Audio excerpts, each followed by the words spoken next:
Hi, just now we have been discussed about in the previous session we have been discussed about respiratory coefficient, and now we will discuss about the significance of respiratory coefficient. Okay, so we have been discussed respiratory coefficient. It is nothing but the ratio of volume of carbon dioxide eliminated to the volume of oxygen consumed during aerobic respiration.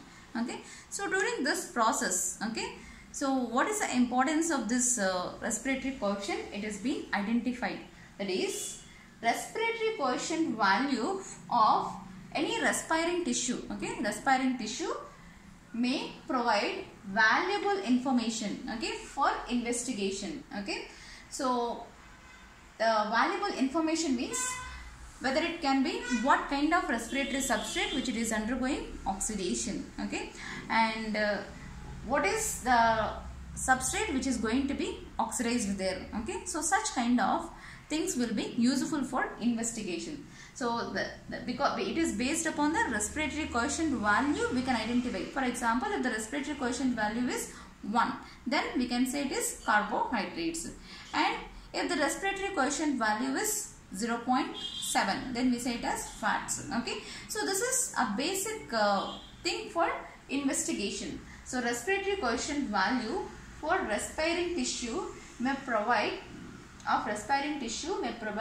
valuable information to an investigation. Okay, for any investigation it gives a better value. Okay, next, from an respiratory coefficient value one can obtain a rough indication of nature of respiratory substrate being oxidized. Okay, so from a respiratory coefficient value one can obtain a rough indication of what is the nature of respiratory substrate. Okay, so what is the nature of fat, or what is the nature of the carbohydrate. Okay, we can come to know.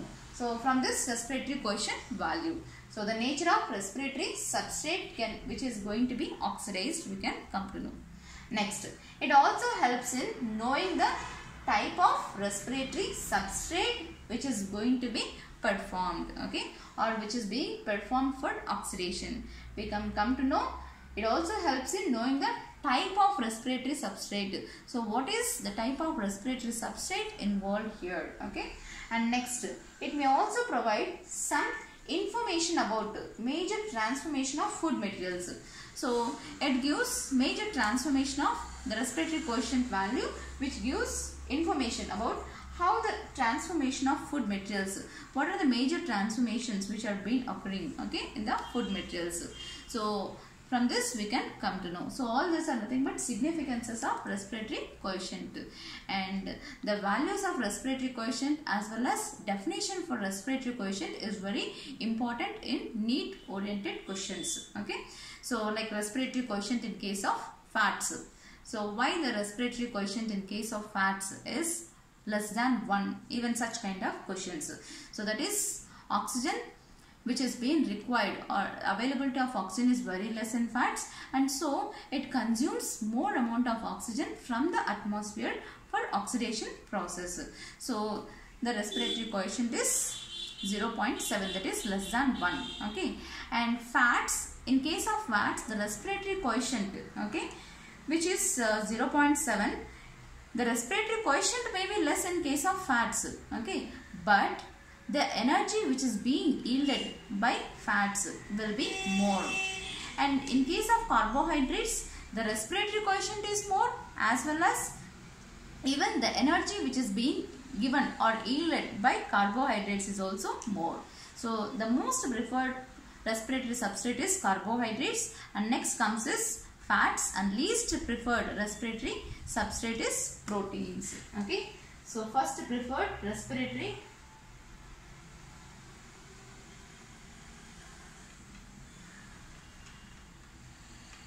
substrate is